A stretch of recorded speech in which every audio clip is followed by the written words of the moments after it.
Selamat siang, bertemu lagi dengan David and Ida. Ini tadi judulnya apa ya? Permainannya. Kita tadi ngeklik Red Wet Cinderella. Bismillahirrahmanirrahim ya. Mulai cerita. Gunakan headset untuk pengalaman terbaik. Oke, aku udah pakai jengset. Headset. Jengset. Oke. Gunakan headset untuk pengalaman lebih baik. Oke. Onge. Wow. Suara TV di ruangan tamu terdengar sampai ke atas. Oke. Sekilas aku mendengar namaku disebut. Pertandingan diprediksi sengit. Dua musuh bebuyutan akan kembali berhadapan. Siapakah dari dua pecatur harapan bangsa ini yang melaju ke final? Harapan bangsa. Mereka terlalu lebay. Iseng ku buka handphone lalu mengetikkan namaku di Google.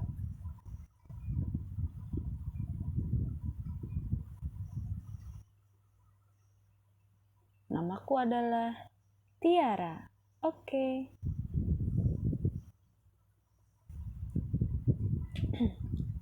Aku mengecek tasku supaya tidak ada barang yang tertinggal. Noah, adikku satu-satunya yang melihatku dengan tatapan memelas. Kak, ikut ya. Kamu kan ada pentas nanti sore, nggak akan keburu loh. Noah memeluk manja ke pinggangku. Kamu mau minta apa sih? Kakak nanti datang ke pentasku kan? Noah menyodorkan selembar tiket.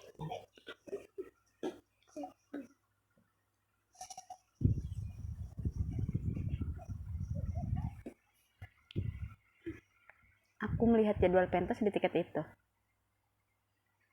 Waktunya mepet sekali dengan pertandinganku. Gimana ya?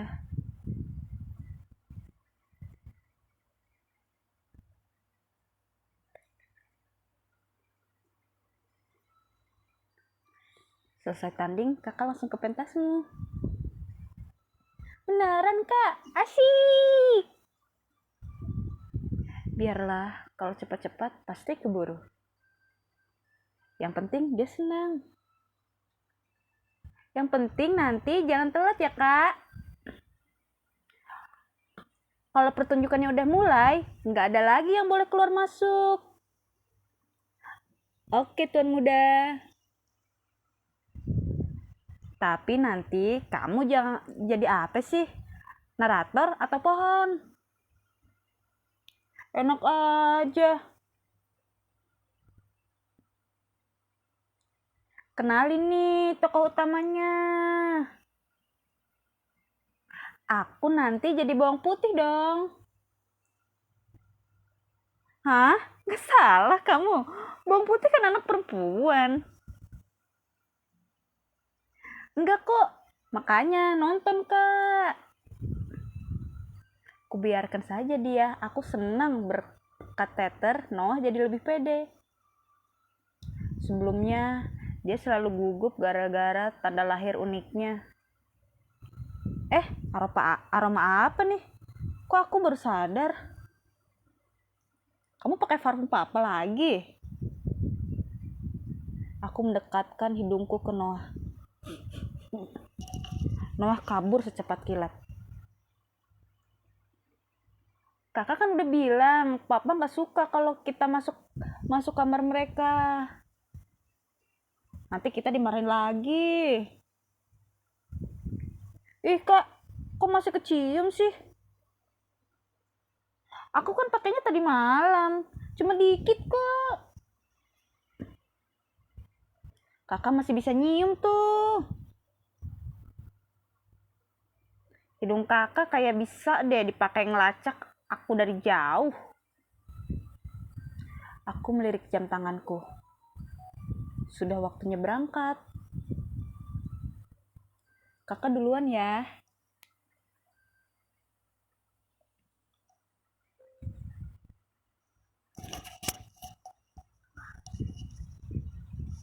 Kenapa sih tempat pertandingannya harus di lantai 10? Kenangan buruk dari masa kecil soal ruangan tertutup terlintas di benakku. Udahnya sempit, pengap dan gelap. Kalau bukan karena hampir terlambat, mendingan aku naik tangga darurat.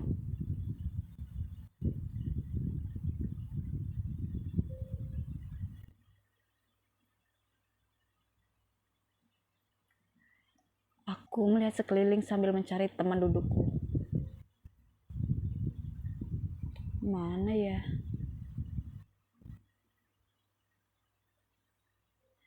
Tahun kemarin, Tiara berhasil mengalahkan Odelia setelah sebelumnya imbang. Apa tahun ini Tiara bisa mempertahankan gelar juaranya? Aku bergerak menuju tempatku. Di sana sudah ada Odelia sedang menyusun buah caturnya. Hai.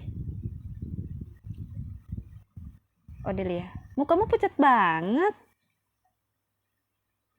Gak lagi pura-pura sakit kan? Buat apa pura-pura sakit di hari sepenting ini? Siapa tahu kamu lagi cari alasan buat kalah, supaya nggak malu-malu banget. Habis kayaknya permainanmu tahun ini nggak ada perkembangan tuh. Dia mau menekan mentalku.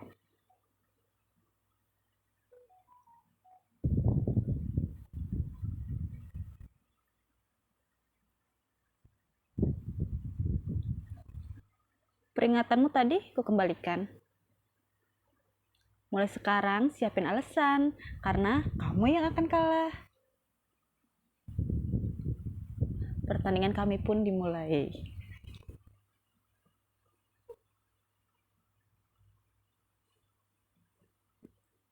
Dua jam kemudian.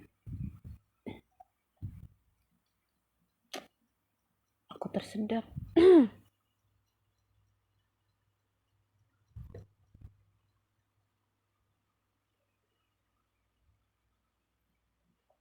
Dan pemenangnya adalah Odelia.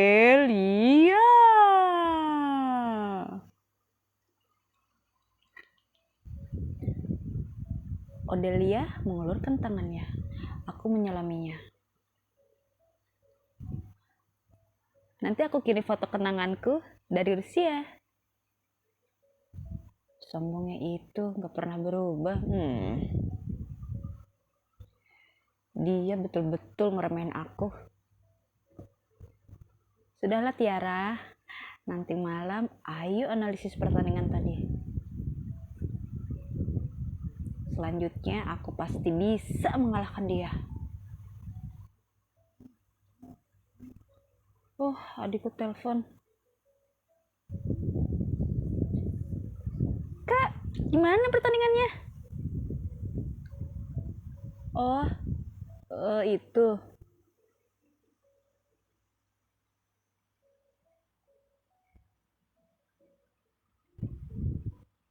Ya, kakak pasti kecewa banget. Gak usah khawatir, kakak gak kenal. Kakak aja. Kakak cepat kesini aja, biar aku yang usir sedihnya kakak.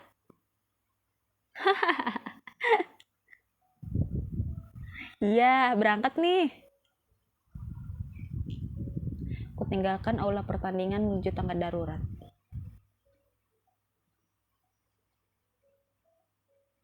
Kenapa tangga daruratnya nggak bisa dipakai? Tangga darurat lagi diperbaiki dan baru bisa dipakai 2 jam lagi. Gedung apaan sih? Memperbaiki tangga darurat di jam operasional? Gimana kalau ada kebakaran atau bencana alam? Masa harus naik lift lagi sih? Pesan baru. Nah, Kak, kalau udah sampai kabarin aku ya. Oke, kakak lagi ke sana. Aku nggak boleh telat. Terpaksa aku menekan tombol lift. Cuma 3 menit ya, Ra. Cuma 3 menit. Tadi suara apa? Sesuatu yang berbulu, lembut dan hangat menempel di kakiku. Meow. Kucing. Aneh, kok bisa ada kucing di lantai 10 gini? Hei, pemilikmu kemana?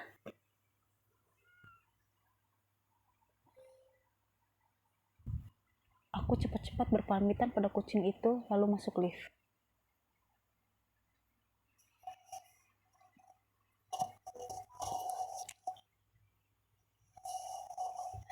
Tahan sebentar.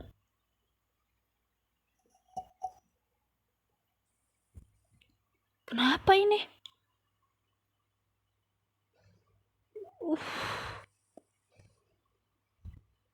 Oh, lift berguncang hebat. Aku berusaha menggapai tombol bantuan, tapi sebelum aku berhasil,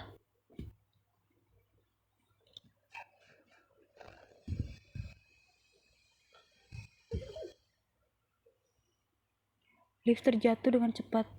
Seketika semua gelap.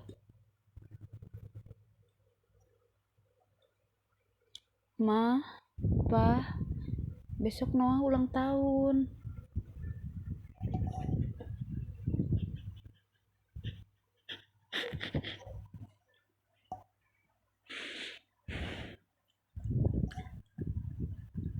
Gimana kalau kita sekeluarga makan bareng?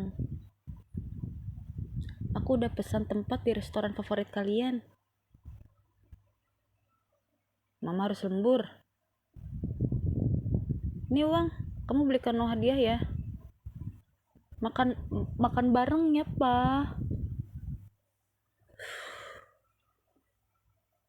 Papa harus main golf sama bos.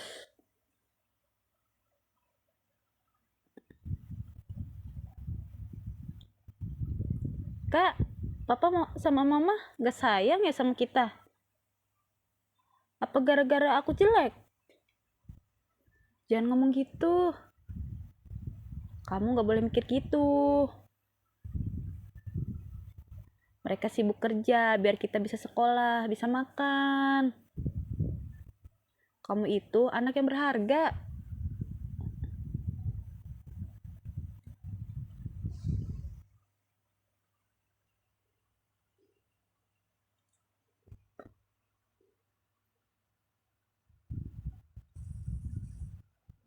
Aku gak boleh mati. Aku sudah janji ke Noah.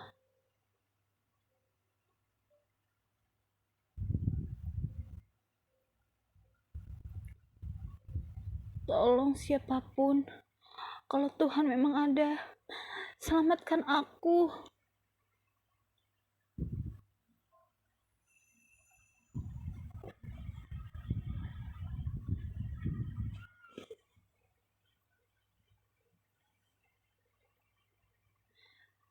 Kenapa kucing ini lagi? Mau mati saja, aku cuma ditemani kucing.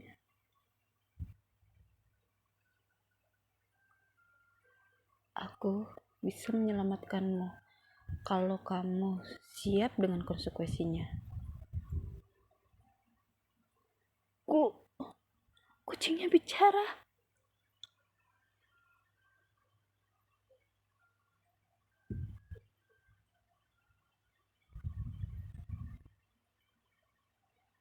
Apakah kamu mau diselamatkan? Tolong, selamatkan aku. Aku belum boleh mati. Adikku sedang menunggu. Untuk golongan jiwa yang spesial, keinginanmu sederhana sekali. Dengarkanlah aku. Aku tidak akan mengulanginya.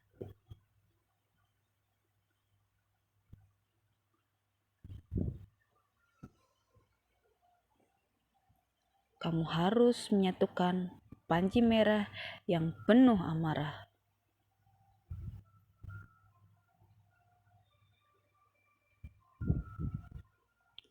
Dan panji putih yang tengah dibutakan.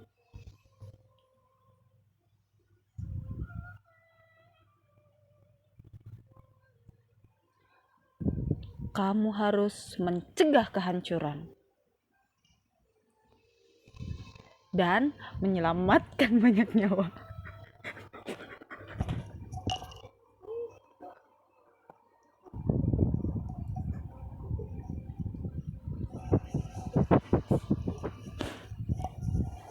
Dan kamu akan bisa bertemu adikmu.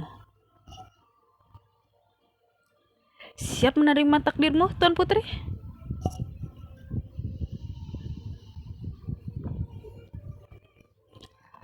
Tanpa pikir panjang, aku menjawab,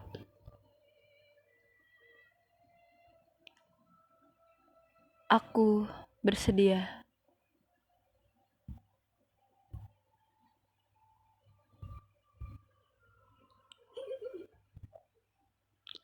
Saat cahaya kembar melintas langit biru,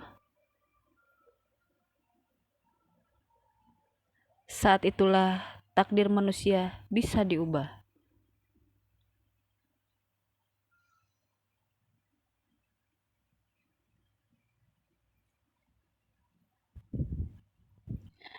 Sesak, dadaku seperti siap meledak. Rasanya dingin dan menyakitkan. Aku di mana?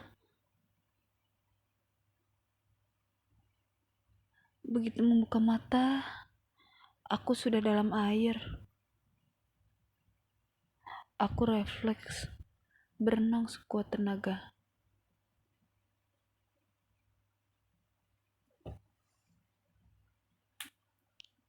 Aku selamat.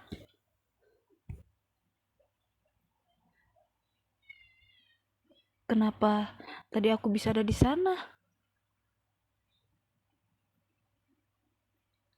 Aku berusaha menyingkirkan rambut yang menutupi wajah. Tapi sesuatu tersangkut di lenganku. Apa sih ini?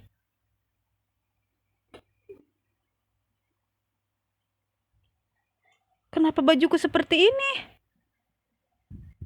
Aku mengamati pantulanku di permukaan air. Selain rambut dan wajah, semuanya berubah. Bukannya tadi aku mati di lift? Kenapa sekarang jadi begini? Dewi? Aku berbalik. Banyak orang di tepi danau melongo melihatku. Rambut dan pakaian mereka benar-benar aneh. Ini tempat apa? Kok mereka terus memperhatikanku? Sang Hyang mengirimkan Dewi bagi kita. Hah? Puja Dewi kesuburan. Aku belum sempat berkata apa-apa, tapi mereka sudah bersujud menyembahku. Sang Hyang telah menyertai kerajaan Pertiwi. Apa? Aku kena prank ya? Mereka ngapain menari-menari gitu? Dari belakang kerumunan, seorang pria berjubah muncul. Terang abadi bagi utusan dewa, sang bawang putih. Seketika, semua orang membungkuk hormat padanya. Bawang putih. Dia memberi isyarat supaya aku menghampirinya. Dia memanggilku. Tapi siapa dia?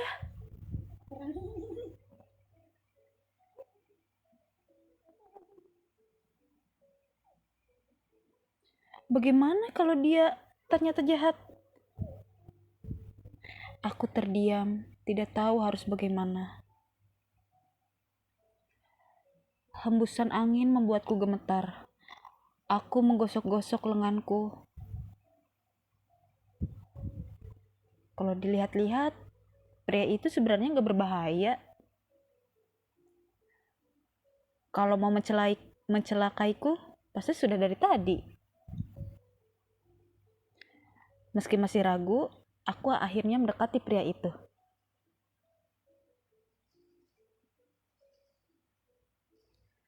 Susah payah aku berjalan karena baju basah ini berat sekali. Danau ini juga berlumut, aku harus berhati-hati. Saat aku hampir sampai di daratan, pria tadi mengulurkan tangannya. Apa dia bisa dipercaya?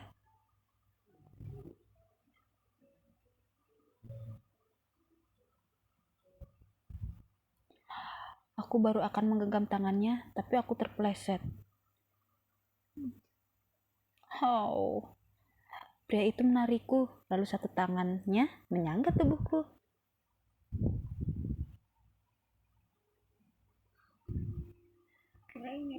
Dari jarak sedekat ini, aku melihat rambut peraknya berkilau memantulkan cahaya matahari.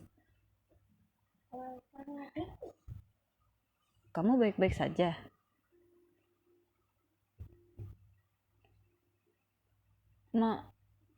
Malaikat? Dia malah tertawa kecil karena canggung. Aku cepat-cepat melepaskan diri dari pria itu.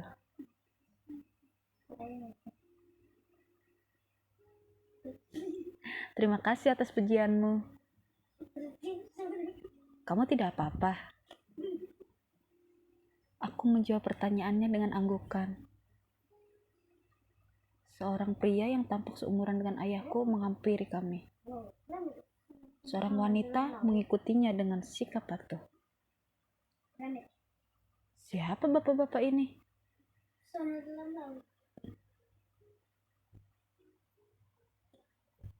Terang abadi bagi titisan dewa. Pangeran Cloud. Anda terlihat sehat, Majapahit.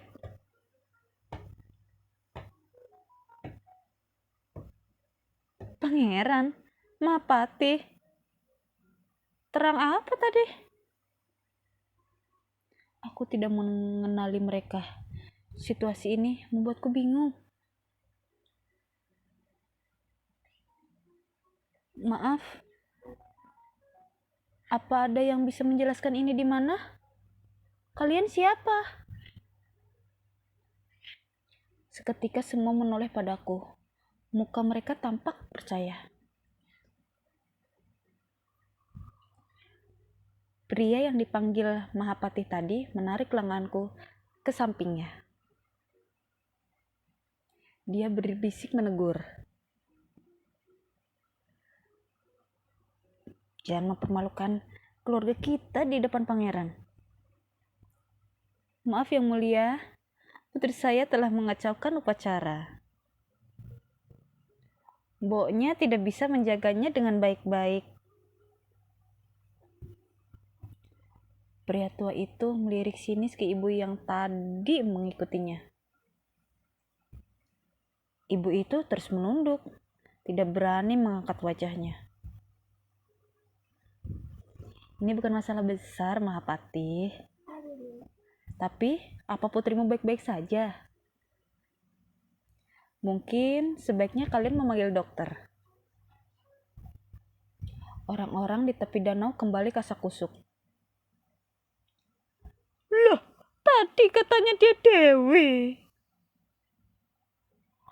Apaan? Ternyata dia putrinya Mahapati kok. Tapi kok cantik ya? Cantik sih, tapi masa kabur di tengah-tengah upacara. Shh, nanti mereka dengar. Dia kan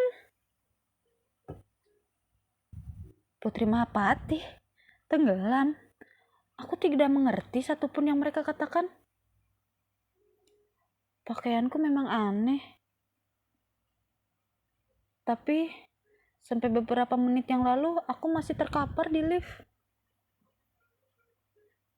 Maaf, sepertinya kalian salah orang. Saya bukan Putri Mahapati.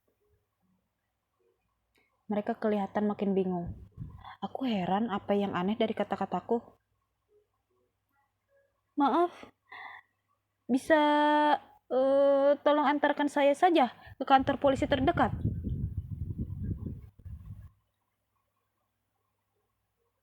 Tiara, sebaiknya tahan bicaramu. Pikiranmu masih kacau. Aku sedikit gemetar dibentak seperti itu. Galak banget sih nih om-om.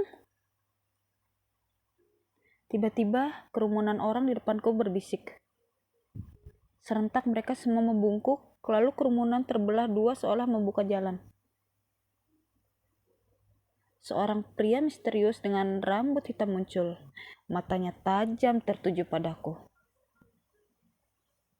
Siapa lagi mas-mas ini?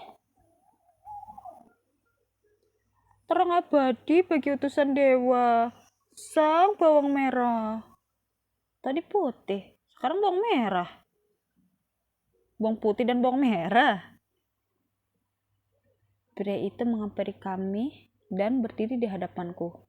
Dia mengamatiku dari atas ke bawah. Kemudian tanpa memperhatikan sekitar, ia melepas jubahnya.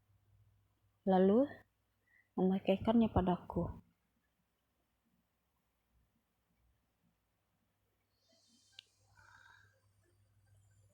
Hah?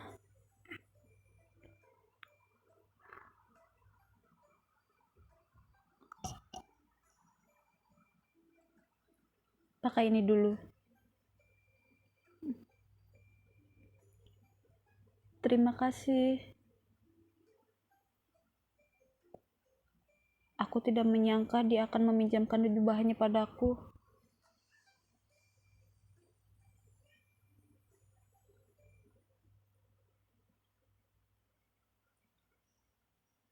Terang abadi bagi titisan dewa, Pangeran Li. Terang abadi bagi titisan dewa, Pangeran Li. Pangeran lagi. Pria yang dipanggil Pangeran Li itu beralih pada bapak-bapak di sampingku. Ada keributan apa ini? Mohon maaf, kami membuat keributan yang mulia. Putri saya jatuh ke telaga saat upacara. Sepertinya dia terlalu bersemangat karena ini ritual pertamanya. Benar kamu jatuh sendiri atau ada yang mendorongmu? Kenapa dari tadi mereka bersikeras kalau aku ini jatuh?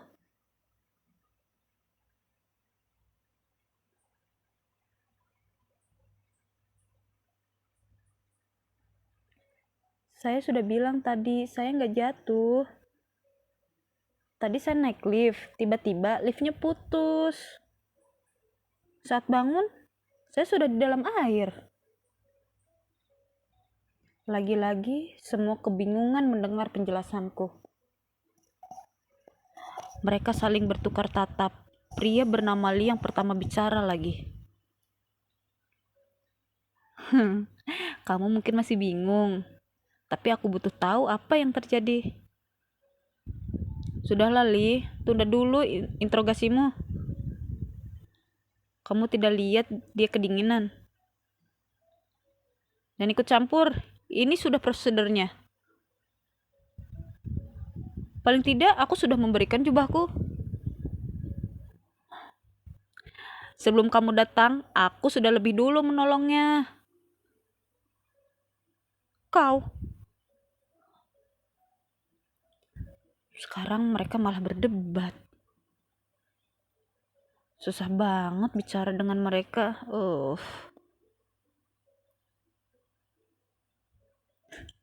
Sejak bergabung ke militer, kamu jadi kaku sekali. Dulu kamu bahkan tidak pernah memperdulikan jadwal kerajaan. Pangeran, saya rasa berdebat di depan rakyat bukanlah teladan yang baik. Keduanya terdiam. Claude terlihat menarik nafasnya, berusaha mengendalikan diri. Dia berbisik ke pengawalnya. Aku tidak bisa mendengar yang diucapkannya, tapi pengawal itu langsung pergi. Pangeran Lee, saya mohon maaf. Dengan kondisi putri saya, sepertinya interogasi tidak memungkinkan.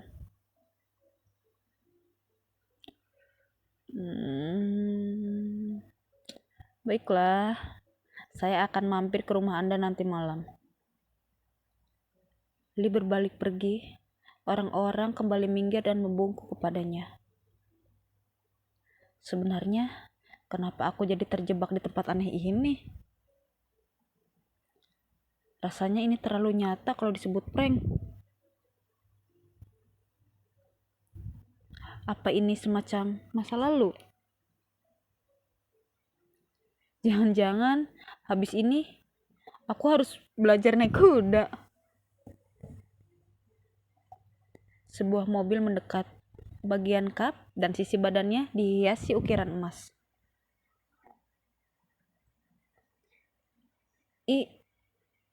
Ini apa-apaan? Kereta kencana versi modern.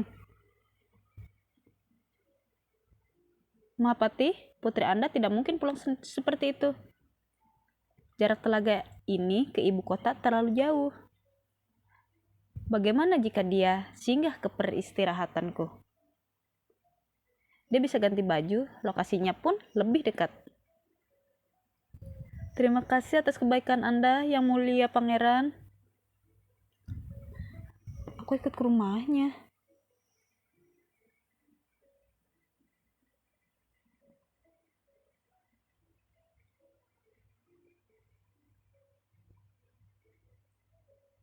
Sementara aku ikut saja maunya mereka. Aku nggak mungkin berkeliaran pakai baju basah. Kalau dia macam-macam, aku pernah belajar sedikit membela diri. Terima kasih. Mbak Rara, siapkan baju ganti dan semua keperluan Tiara. Aku sadar ini pilihan terbaik. Setidaknya aku harus ganti baju dahulu. Seorang pengawal membukakan pintu mobil. Kelihatannya ini memang bukan prank. Entah bagaimana aku terdampar di sini. Bahkan aroma tempat ini bukan aroma perkotaan yang ku kenal. Aku masuk mobil diikuti Claude.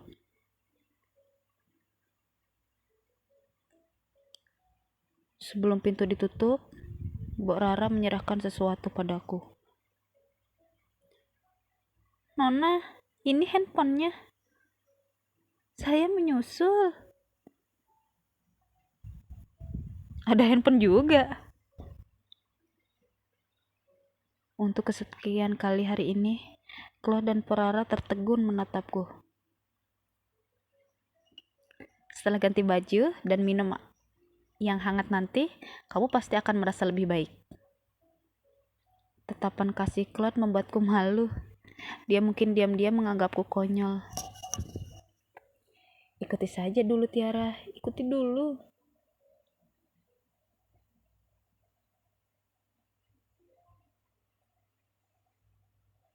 Apa kamu ingin menyimpan ilustrasi ini dalam album?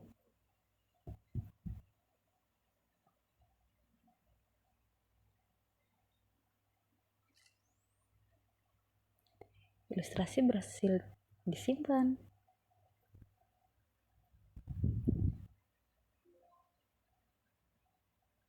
Apa kamu ingin menyimpan ilustrasi di dalam album?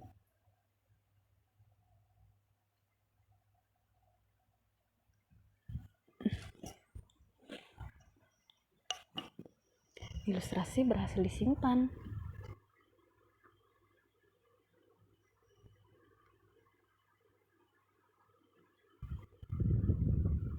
Kami tiba di kediaman Claude yang megah.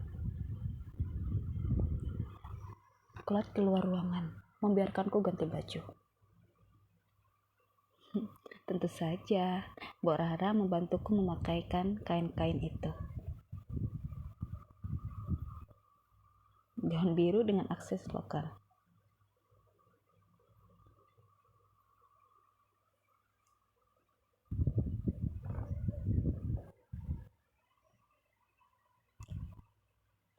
Biar saya sisir rambutnya, Nona. Jangan, aku bisa sendiri. Lagi-lagi, sepertinya aku salah bicara. Mbok Rara malah kelihatan khawatir. Anda baik-baik saja. Biasanya Anda suka disisir.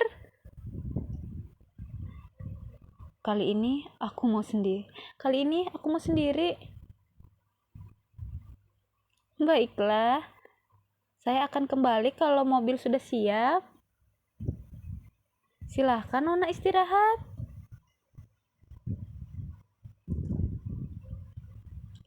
Begitu Mbok Rara pergi, aku mengamati handphone yang diberikannya. Apa ini bisa dipakai menelpon?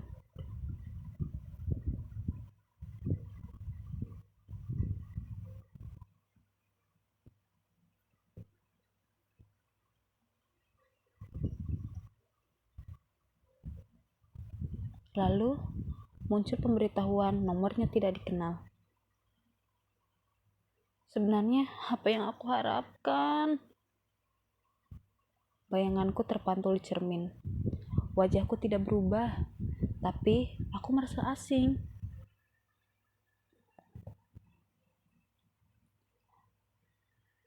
Iya, kucing itu. Ini pasti gara-gara dia. Kucing penipu. Mana Noahnya? Ini bukan kesempatan kedua yang aku mau. Aku menjilat-jilat dahiku. Pikiranku dipenuhi pertanyaan setelah ini harus apa? Sikap orang-orang di telaga menunjukkan aku bukan orang biasa. Putri Mahapati.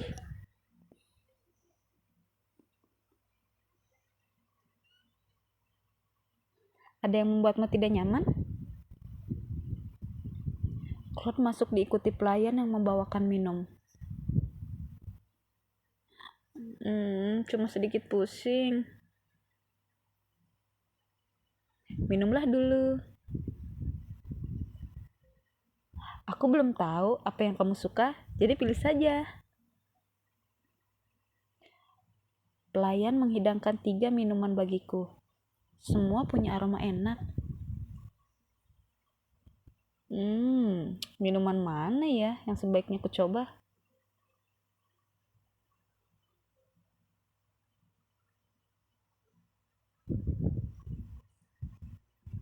Aku teguk minuman itu.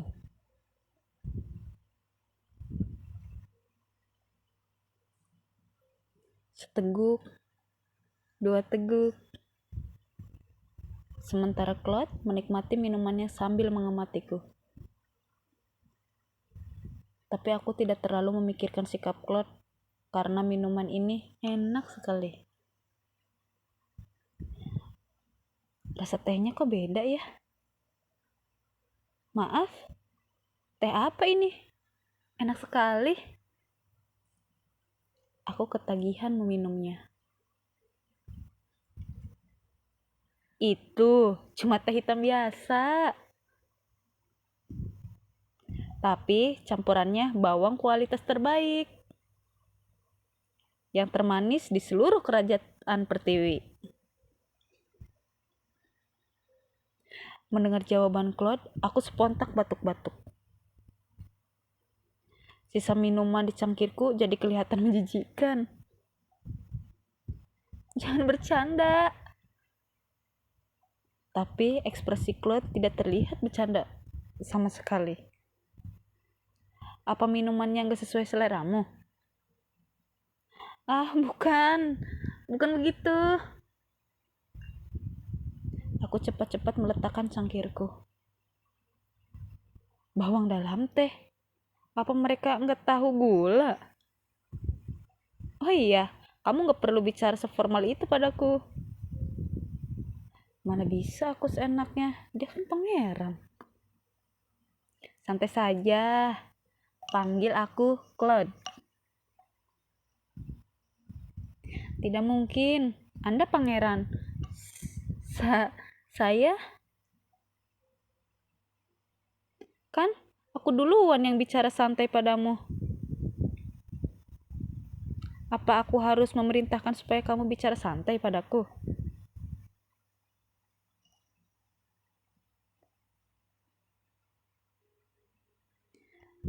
Claude mencondongkan badannya ke arahku.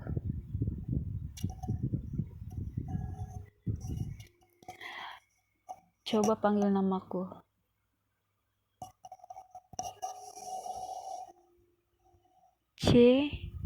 Claude. Claude menarik dirinya dan tersenyum bangga.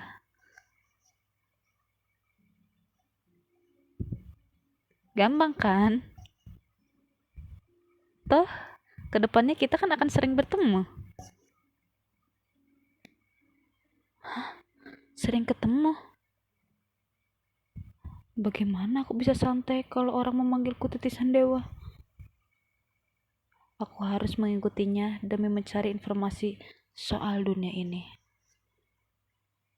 Aku perlu tahu dunia apa ini sebelum mengatur strategi selanjutnya. Tiba-tiba handphoneku bergetar. Peringatan baterainya sebentar lagi habis.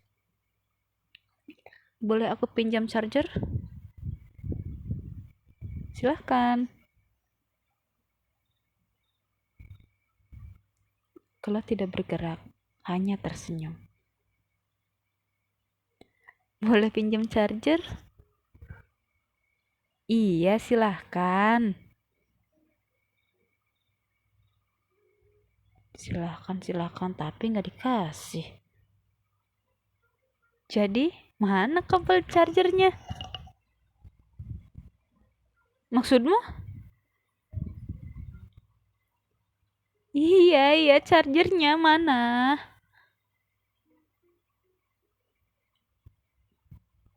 Sepuluh menit kemudian.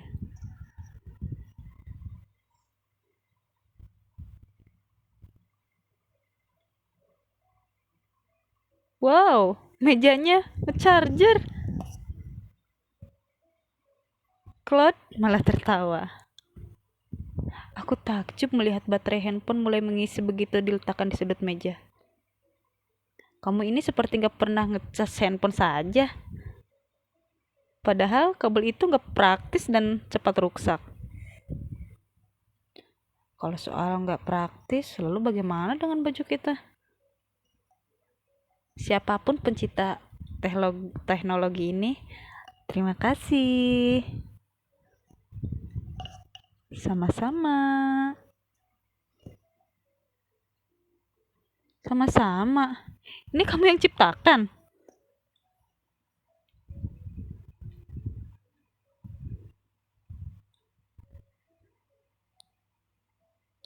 Kami menikmati cemilan sebelum melanjutkan pembicaraan. Katanya, ini pertama kalinya kamu keluar rumah sejak ibumu sakit lalu meninggal. Ternyata aku yang di sini sudah tidak punya ibu ya. Begitulah. Lalu, bagaimana pendapatmu setelah keluar? Biar aman, singkat saja jawabannya. Ya, luas sekali. Seberapa luas sebenarnya kerajaan ini? Claude tersenyum padaku. Dia mengajakku mendekati peta yang tergantung. Ini semua wilayah yang berhasil dikuasai kerajaan Pertiwi. Sepertinya kerajaan ini termasuk kuat. Wilayahnya membentang dari ujung barat sampai timur, seperti Indonesia. Yang di pojok itu gambar apa?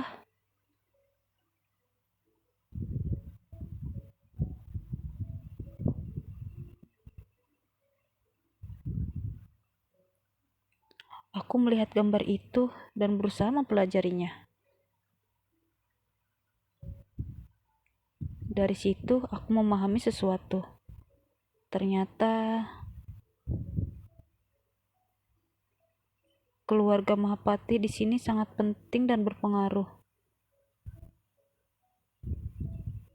Bahkan cuma keluarga kerajaan yang posisinya lebih tinggi dari mereka.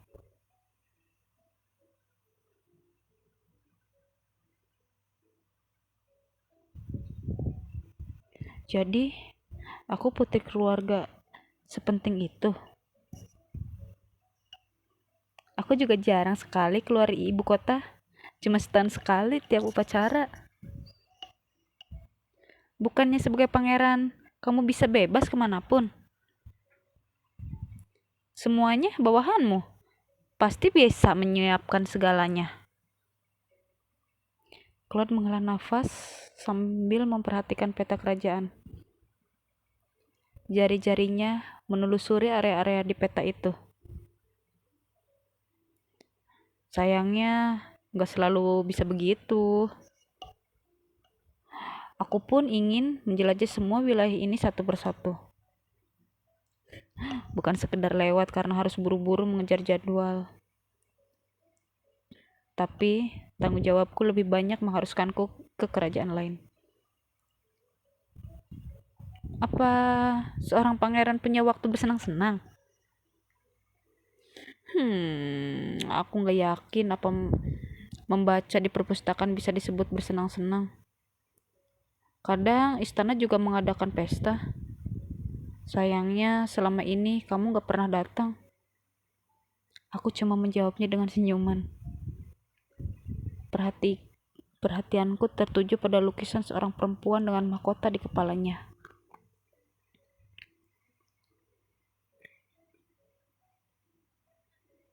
Cantik sekali. Claude berdiri di belakangku dan ikut mengamati lukisan itu. Perempuan itu mirip sekali dengan Claude. Kalau pakai mahkota, mungkin dia ini ratu. Terima kasih. Beliau pasti akan senang mendengarnya. Sorot mata Claude berubah sedih. Tapi tampaknya dia tak mau membahas itu. Mbak Rara datang memberitahu kalau mobil jemputan sudah menunggu. Di saat bersamaan, pengawal mengabarkan kalau Pangeran Claude juga harus kembali ke ibu kota. Masih banyak hal yang membuatku penasaran. Kelihatannya Mbak Rara akan curiga kalau aku banyak bertanya. Setelah itu, kami akan berhadapan dengan pilihan spesial pertamamu. Pilihan spesial akan sekali muncul dalam cerita. Dengan mengambil pilihan spesial, kamu akan mendapatkan momen ekstra dengan Claude. Kamu juga akan mendapatkan ilustrasi istimewa yang tersimpan di menu album di halaman depan. Apa aku tanya Claude, siapa tahu bisa pulang bareng. Aku bisa mengenal kerajaan ini lebih jauh jika bersama dengannya.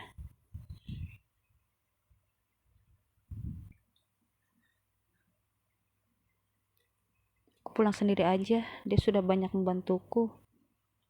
Sudah waktunya kembali, mobilku sudah menunggu di gerbang. Sayang sekali, waktu terasa cepat sekali ya. Mungkin aku salah, tapi aku melihat sedikit kekecewaan di matanya. Aku membukukan badan, seperti yang dilakukan Mahapati tadi. Terima kasih untuk membantunya, Yang Mulia. Hati-hati, biar ku antar kamu sampai gerbang. Kami menuju mobil diikuti Mbok Rara dan para pelayan Cloud. Panji-panji. Aku baru sadar, sepanjang jalan menuju ke kediaman Cloud dipenuhi panji-panji merah dan putih. Kayaknya si kucing juga menyebut soal ini. Sesuatu soal menyatukan kedua panji. Aku melirik Cloud yang sedang bicara dengan pengawalnya. Cloud pasti bisa membantuku memahami dunia ini. Apa aku ikut dia saja?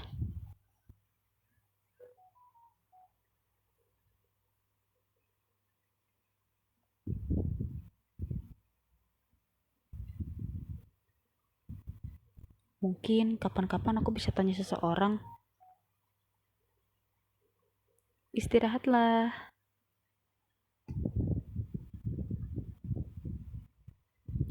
Mobil membawaku menjauh dari kediaman Cloud. Aku cuma bisa melamun memperhatikan jalan dan desa-desa yang kami lewati. Mobil terus melaju, entah berapa lama.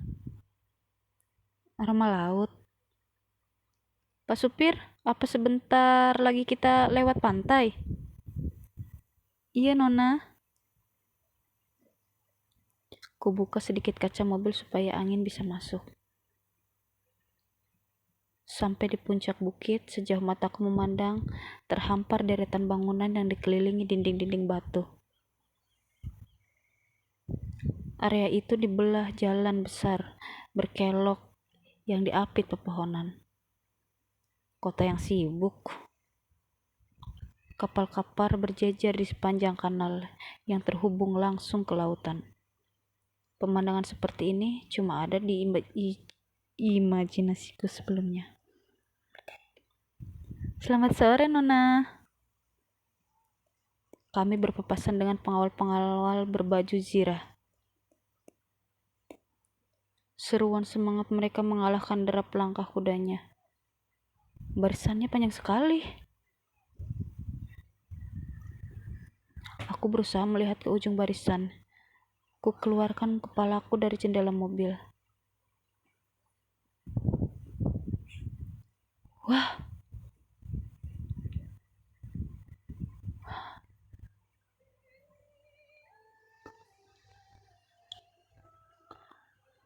tinggi sekali.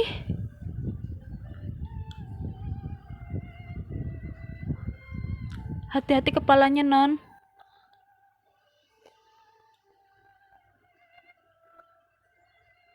Pak, kau dengar suara ombak?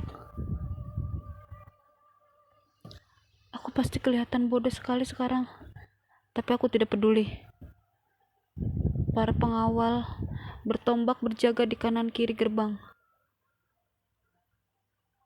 Di atas kepala mereka, panji-panji merah dan putih berkibar-kibar dihembus angin laut.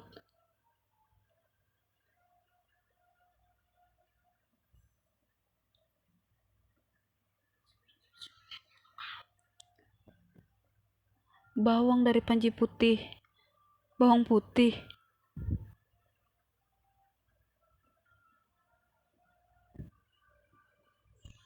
Lalu, yang itu bawang merah.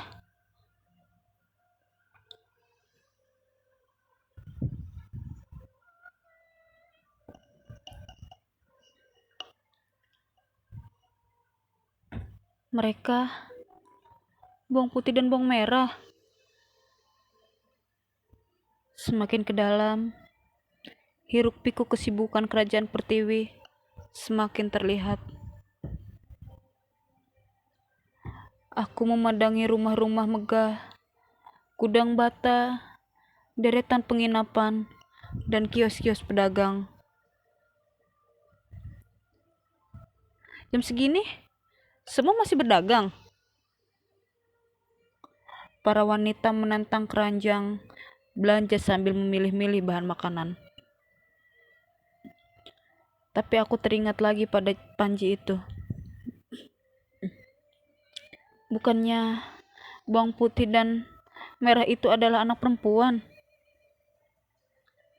Ini malah jadi seperti cerita yang mau dipentaskan Noah. Kalau aku masih hidup, pasti sekarang aku sedang menonton Noah pentas. Banyak sekali yang membuatku penasaran. Coba aku tadi pulang dengan Pangeran Claude, pasti bakal dapat jawabannya. Sayangnya, semua pertanyaan itu cuma bisa kusimpan dalam hati.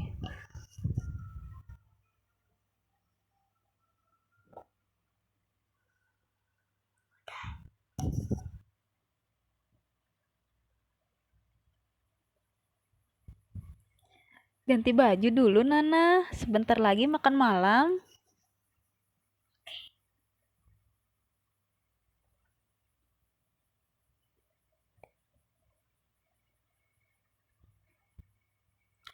Nona bisa istirahat dulu sambil menunggu makanannya siap. Saya ambilkan minuman hangat dulu. Sebelum menutup pintu, Mbak Rara menoleh padaku. Non, saya senang Anda selamat. Rasanya Mbak Rara bisa kupercaya di dunia ini. Meski begitu, bagaimanapun aku akan tetap merasa asing. Aku bahkan bukan bagian dari dunia ini.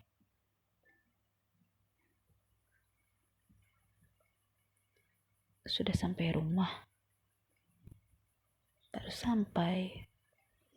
Jaga kesehatanmu, jangan sakit. Nanti aku akan ke rumah.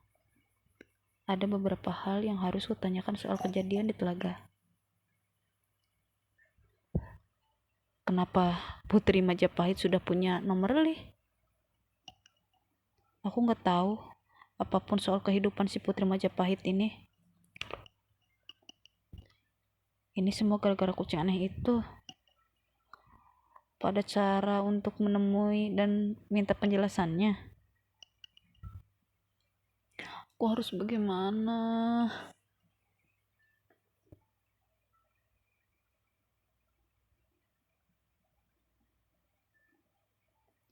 Bu Rara kembali membawakanku minum. Dia lalu membereskan baju-bajuku. Tiba-tiba, aku mencium aroma yang familiar. Aku mengenalinya sebagai aroma Noah. Tunggu. Kucing itu memang bilang aku bisa ketemu Noah lagi.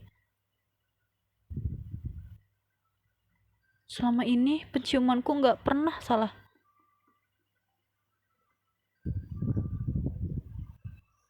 Aku berlari menuju pintu. Noah! Ini Noah!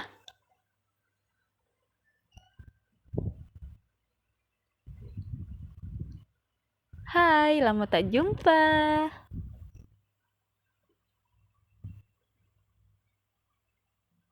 Hah? Kok?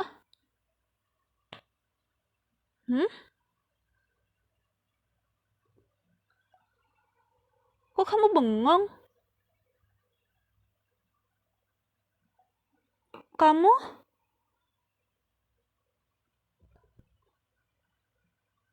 Bukan Noah.